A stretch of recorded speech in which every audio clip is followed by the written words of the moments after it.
ഈ വീഡിയോയിൽ വളരെ ഇമ്പോർട്ടൻ്റ് ആയിട്ടുള്ള കുറച്ച് വാർത്തകളാണ് നമ്മൾ കവർ ചെയ്യുന്നത്. അപ്പോൾ ഇതിൽ ബംഗ്ലാദേശിൽ അവരുടെ മിലിറ്ററി മോഡേണൈസേഷൻ അവർ നടത്തുന്നുണ്ട്. അപ്പോൾ ഇത് ഇന്ത്യയെക്കുറിച്ച് ഫോക്കസ്ഡ് ആയിട്ട് ഇതിനെ നോക്കി കാണുന്നുണ്ട്. എന്താണ് മിലിറ്ററി മോഡേണൈസേഷൻ എന്ന് പറഞ്ഞാൽ അവരുടെ കൺവെൻഷണൽ മെത്തേഡിൽ നോക്കിക്കഴിഞ്ഞാൽ അവർക്ക് വളരെ പരിമിതമായിട്ടുള്ള കാര്യങ്ങളാണ് അവരുടെ മിലിറ്ററി മോഡേണൈസേഷനിൽ ഉണ്ടായിരുന്നത്. പക്ഷേ ഇപ്പോൾ അവർ എന്താണ് ചെയ്തിരിക്കുന്നത് പറഞ്ഞാൽ തുർക്കിയിൽ നിന്നും അവർ ഒരു മിസൈൽ സിസ്റ്റം ഇറക്കുമതി ചെയ്തിട്ടുണ്ട്. TRG-300 കപ്ലാൻ എന്ന് പറഞ്ഞ കാറ്റഗറിയിൽപ്പെട്ട മൾട്ടിപ്പിൾ ലോഞ്ചർ റോക്കറ്റ് സിസ്റ്റമാണ് ഈ ഡിഫൻസ് സിസ്റ്റത്തിലുള്ളത്. അപ്പോൾ ഇത് അവർ വാങ്ങിച്ച് സ്ഥാപിച്ചിരിക്കുകയാണ്. ഇതുകൊണ്ട് അവർക്ക് ഈ കൺവെൻഷണൽ മെത്തേഡിൽ നിന്നും ലോങ് റേഞ്ച് അറ്റാക്കിംഗ് ചെയ്യാനുള്ള ഒരു പവറാണ് അവർ ഉദ്ദേശിക്കുന്നത്. ഇത് തുർക്കിയാണ് കൊടുത്തിരിക്കുന്നത്. തീർച്ചയായിട്ടും പാകിസ്ഥാൻ്റെ ISIയുടെ കീഴിലാണ് ഈ ബംഗ്ലാദേശ് എന്ന് പറഞ്ഞ രാജ്യം ഇപ്പം കംപ്ലീറ്റ് ആയിട്ട് പ്രവർത്തിക്കുന്നത്. അപ്പോൾ അതുകൊണ്ട് ഇത് അവർ വളരെ പ്ലാൻ ചെയ്ത് പക്കായിട്ട് തന്നെയാണ് കൊണ്ടിവിടെ സ്ഥാപിച്ചിരിക്കുന്നത്. ഇത് പാകിസ്ഥാൻ്റെ ISI അപ്പുറത്തെ സൈഡിൽ അഫ്ഗാനിസ്ഥാനെ ഇന്ത്യ ഉപയോഗിക്കുന്നു എന്നുള്ളതിൻ്റെ പേരിൽ ബംഗ്ലാദേശിൻ്റെ അടുത്ത് വളരെ ശക്തമായ രീതിയിലുള്ള ഇടപെടലാണ് അവർ നടത്തുന്നത്. ഇനി നമ്മൾ നോക്കിക്കഴിഞ്ഞാൽ ചൈനയുടെ സൈഡിൽ നിന്നും ballistic missile, short range ballistic മിസൈലിന് വേണ്ടിയിട്ടുള്ള ചൈനീസ് SY-400 എന്ന് പറഞ്ഞ ആ ഒരു മിഷനും കൂടി അവർ പ്രൊക്യൂർ ചെയ്യാൻ തീരുമാനിച്ചിട്ടുണ്ട്, വാങ്ങിക്കാൻ. ഇതിൽ ഇന്ത്യ ഇടപെടൽ നടത്തുമോ എന്നുള്ളത് നമുക്കറിയില്ല. കാരണം ചൈനീസ് ഇൻഫ്ലുവൻസ് ഓൾറെഡി തന്നെ ഇന്ത്യയുടെ ഒരു സൈഡിൽ പാകിസ്ഥാനിലുണ്ട്. അതുപോലെ തന്നെ ഇപ്പുറത്ത് ബംഗ്ലാദേശിൻ്റെ ഉള്ളിലും കൊണ്ടുവന്ന് സ്ഥാപിച്ചു കഴിഞ്ഞാൽ ഇന്ത്യക്ക് രണ്ട് സൈഡിൽ നിന്നുള്ള ഒരു പ്രഷർ കൊടുക്കാം എന്നുള്ളതാണ് അവരുടെ തീരുമാനം. തീർച്ചയായിട്ടും ചൈന ഈ ഒരു സാഹചര്യത്തിൽ ഈ ഒരു മിസൈൽ സിസ്റ്റം കൊടുക്കാൻ തീരുമാനിക്കുമോ എന്ന് നമുക്കറിയില്ല. പക്ഷേ ചൈന ആയതുകൊണ്ട് നമുക്കൊന്നും തന്നെ പറയാൻ പറ്റില്ല.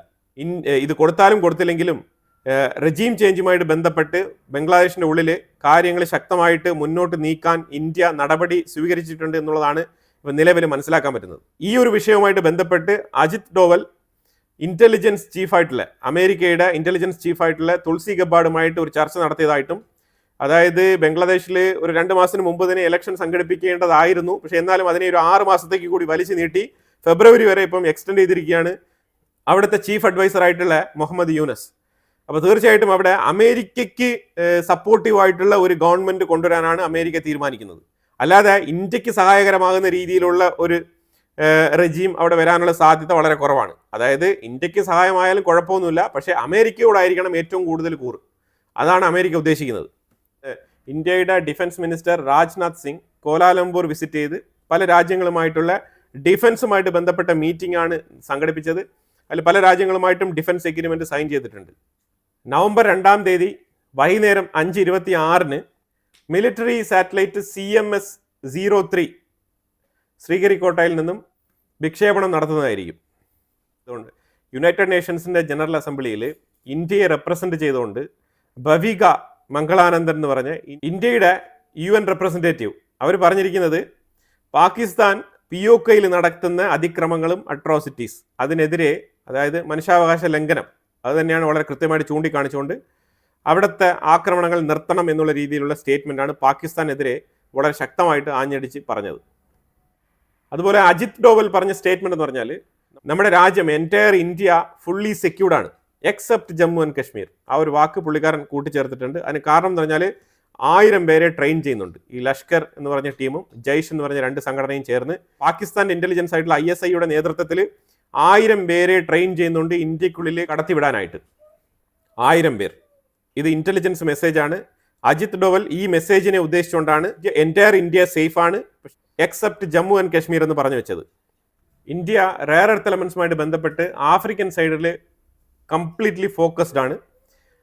ആഫ്രിക്കൻ രാജ്യങ്ങളിൽ പല രാജ്യങ്ങളുമായിട്ടും ഇന്ത്യ ഇത് റെയർ എർത്ത് എലമെൻസുമായിട്ട് ബന്ധപ്പെട്ട മൈനിങ്, അതിൻ്റെ ഫിൽട്രേഷൻ, ആ പ്രോജക്റ്റുകളുമായിട്ട് ഇന്ത്യ വളരെ ശക്തമായി മുന്നോട്ട് പോവുകയാണ്. ആഫ്രിക്കൻ രാജ്യങ്ങളുമായിട്ട് ഇന്ത്യയുടെ ഒരു കോൺട്രിബ്യൂഷൻ എന്താണെന്ന് നമ്മൾ നോക്കിക്കഴിഞ്ഞാൽ കഴിഞ്ഞ കാലഘട്ടങ്ങളിൽ നമ്മൾ ചെയ്തുകൊണ്ട് വെച്ചാൽ ഒരു $30 to $40 ബില്യൺ വർത്ത് വരുന്ന ബിസിനസ്സാണ്, ട്രേഡാണ് നമ്മൾ ആഫ്രിക്കൻ റീജിയനിൽ മൊത്തത്തിൽ ചെയ്തുകൊണ്ടിരുന്നത്. പക്ഷേ അതിപ്പോൾ $100 ബില്യൺ മറികടന്നിട്ടുണ്ട് എന്നുള്ളതാണ് സെൻട്രൽ ഗവൺമെൻറ്റിൻ്റെ റിപ്പോർട്ട്. അത് 2010-2011 ഞാൻ പറഞ്ഞ ഈ ഒരു $30 ബില്യൺ ബിസിനസ് നടന്നുകൊണ്ടിരുന്നത്. ഇപ്പോൾ 2010-11 കഴിഞ്ഞിട്ട് ഇപ്പം നമ്മൾ ഇത്ര വർഷം കൊണ്ടാണ് നമ്മൾ ഈ ഒരു അച്ചീവ്മെൻറ്റിലേക്ക് എത്തിയിരിക്കുന്നത്. $100 ബില്യൺ എബോ കച്ചവടം നമ്മൾ നടത്തിക്കൊണ്ടിരിക്കുന്നത്. ഇതിലുപരിയായിട്ട് ഇന്ത്യ $80 ബില്യൺ ആഫ്രിക്കൻ രാജ്യങ്ങളിൽ വിവിധ രാജ്യങ്ങളിലായിട്ട് ഇൻവെസ്റ്റ്മെൻറ്റ് ചെയ്തിട്ടുണ്ട്. Especially manufacturing, services, value addition investment മോഡലാണ് അവിടെ അവതരിപ്പിച്ചിരിക്കുന്നത്. ഇതിനകത്ത് ഏറ്റവും കൂടുതൽ ആഫ്രിക്കൻ ലേബേഴ്സിന് പ്രാധാന്യം കൊടുക്കുക, അതുപോലെ തന്നെ ഏറ്റവും കൂടുതൽ ആഫ്രിക്കൻ പങ്കാളിത്തം ഉറപ്പുവരുത്തുക, അതുപോലെ ഈ റവന്യൂ കോൺട്രിബ്യൂഷനുമായിട്ട് ബന്ധപ്പെട്ട് പബ്ലിക് പ്രൈവറ്റ് പാർട്ണർഷിപ്പ് സെക്ടറിൽ വളരെ വ്യക്തമായിട്ടുള്ള ആഫ്രിക്കൻ രാജ്യങ്ങളിലുള്ള സ്ഥാപനങ്ങൾക്ക് ഇമ്പോർട്ടൻസ് കൊടുത്തുകൊണ്ടുള്ള ഇൻവെസ്റ്റ്മെന്റ് രീതിയാണ് ഇന്ത്യ അവിടെ നടപ്പിലാക്കുന്നത്. അതുകൊണ്ട് തന്നെ ഈ ചൈനീസ് മോഡലിൽ എന്തൊക്കെയാണോ പരാജയങ്ങൾ ഉണ്ടായിരുന്നത് അതൊക്കെ നമ്മൾ റെക്ടിഫൈ ചെയ്തുകൊണ്ട് ഇതൊക്കെ ചെയ്തു കഴിഞ്ഞാൽ നമുക്ക് തിരിച്ചടി കിട്ടും എന്നുള്ള ആ ഒരു തിരിച്ചറിവ് നമുക്കുള്ളത് കൊണ്ട് തന്നെ നമ്മൾ അതിനെ റെക്ടിഫൈ ചെയ്തുകൊണ്ടുള്ള ഒരു ഇൻവെസ്റ്റ്മെന്റ് മെത്തേഡാണ് ആഫ്രിക്കൻ്റെ ഉള്ളിൽ നടത്തുന്നത്. അപ്പോൾ അതുകൊണ്ട് തന്നെ ആഫ്രിക്കൻ രാജ്യങ്ങളിലെല്ലാം തന്നെ ഇന്ത്യക്ക് നല്ല രീതിയിലുള്ള സ്വീകാര്യത ഉണ്ട് എന്നുള്ളതാണ് മനസ്സിലാക്കേണ്ടത്. ഇതിനകത്ത് Nigeria, Mozambique, Morocco, Namibia, Tunisia, South Africa, Burkina Faso, ഇങ്ങനെ പല രാജ്യങ്ങൾ നമുക്ക് എണ്ണി പറയാൻ പറ്റും. ഇവിടെ എല്ലാം തന്നെ ഇന്ത്യക്ക് വളരെ നിർണായകമായിട്ടുള്ള സ്വാധീനമുണ്ട് എന്നാണ് മനസ്സിലാക്കേണ്ടത്.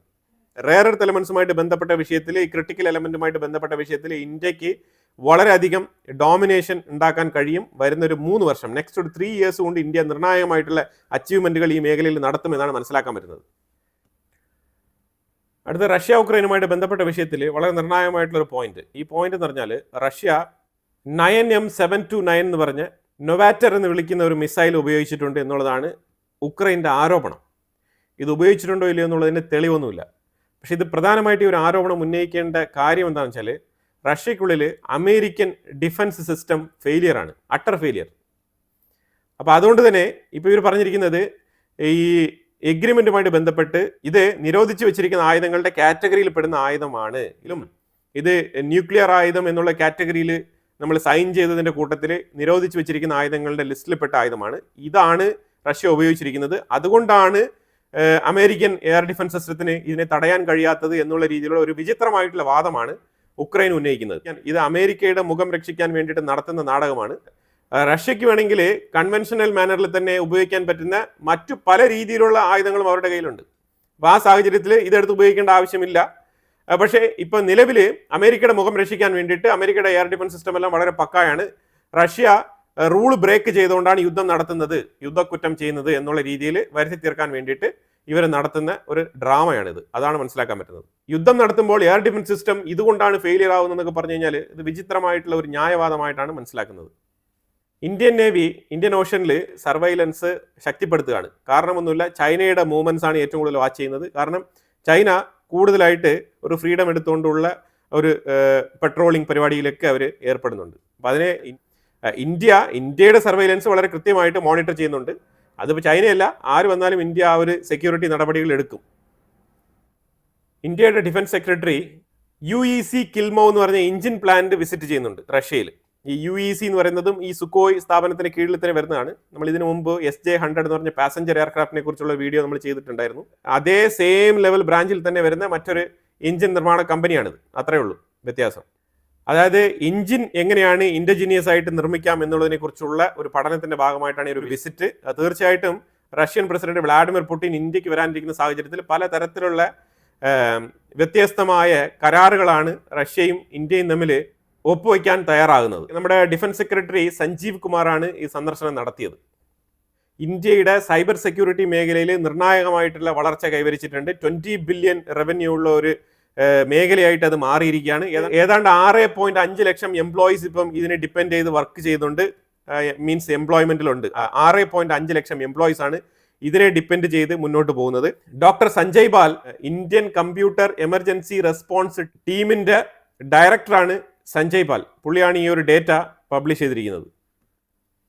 അഫ്ഗാനിസ്ഥാൻ ഒരു പാകിസ്ഥാൻ പൗരനെ അറസ്റ്റ് ചെയ്ത് വെച്ചിട്ടുണ്ട്. പാകിസ്ഥാൻ ബോർഡർ ക്ലാഷ് നടന്ന സമയത്ത് അറസ്റ്റ് ചെയ്തതാണെന്ന് അറിയത്തില്ല. എപ്പോഴാണ് പിടികൂടിയത് എന്നുള്ളതിനെ കുറിച്ചുള്ള വിവരങ്ങളൊന്നുമില്ല. പക്ഷേ ഇവർ പറഞ്ഞിരിക്കുന്നത് ഈ റീസെന്റ് ആയിട്ട് നടന്ന അഫ്ഗാനിസ്ഥാൻ ആക്രമണത്തിന് ശേഷമാണ് പിടികൂടിയിരിക്കുന്നത്. ഡേറ്റും ടൈം ഒന്നും വ്യക്തമായിട്ട് പറയുന്നില്ല. പക്ഷേ ഈ ഒരു വ്യക്തി ISIയിൽപ്പെട്ട വ്യക്തിയാണെന്നും ഇതിനു വേണ്ടിയിട്ടുള്ള ട്രെയിനിങ് പാകിസ്ഥാന്റെ ഉള്ളിൽ നിന്നും പുള്ളിക്കാരൻ നേടിയിട്ടുണ്ട് എന്നുള്ള ഒരു സ്റ്റേറ്റ്മെന്റ് ആണ് പുള്ളിക്കാരൻ്റെ അടുത്ത് നിന്ന് കിട്ടിയിരിക്കുന്നത്. അപ്പോൾ ഇതിപ്പം ആഗോളതലത്തിൽ തന്നെ ഒരു വാർത്തയായിട്ടുണ്ട്. ISIയുടെ ട്രെയിനിങ് കൊടുക്കുന്ന രാജ്യം പാകിസ്ഥാനാണെന്ന് പണ്ടേ പറഞ്ഞിട്ടുള്ള കാര്യമാണ്. പക്ഷെ ഇനിയിപ്പോൾ അഫ്ഗാനിസ്ഥാൻ എടുത്ത് പറയുന്നത് കൊണ്ട് തന്നെ ഇതിന് വലിയ പ്രാധാന്യം കിട്ടുമോ എന്ന് അറിയത്തില്ല. പക്ഷെ എന്തായാലും അന്താരാഷ്ട്ര തലത്തിൽ ഇത് ഫോക്കസ് പോയിന്റ് ആണ്. UN ഇത് ഒരു മെയിൻ ചർച്ചാ വിഷയമായിട്ട് മാറും എന്ന് തന്നെയാണ് മനസ്സിലാക്കാൻ പറ്റുന്നത്. അല്ലെങ്കിൽ ഇന്ത്യ ഇതിനെ UN വരെ ഉയർത്തിക്കൊണ്ട് പോകാനാണ് സാധ്യത. അപ്പോൾ എന്തായാലും കുറേ ഇമ്പോർട്ടൻ്റ് ആയിട്ടുള്ള വിഷയങ്ങളാണ് നമ്മൾ ഈ വീഡിയോയിൽ പങ്കുവച്ചത്. ഇതിനെക്കുറിച്ചുള്ള അഭിപ്രായങ്ങൾ കമന്റ് ബോക്സിൽ രേഖപ്പെടുത്തുക. കൂടുതൽ വാർത്തകളുമായിട്ട് അടുത്ത വീഡിയോയിൽ വരാം. Thank you so much.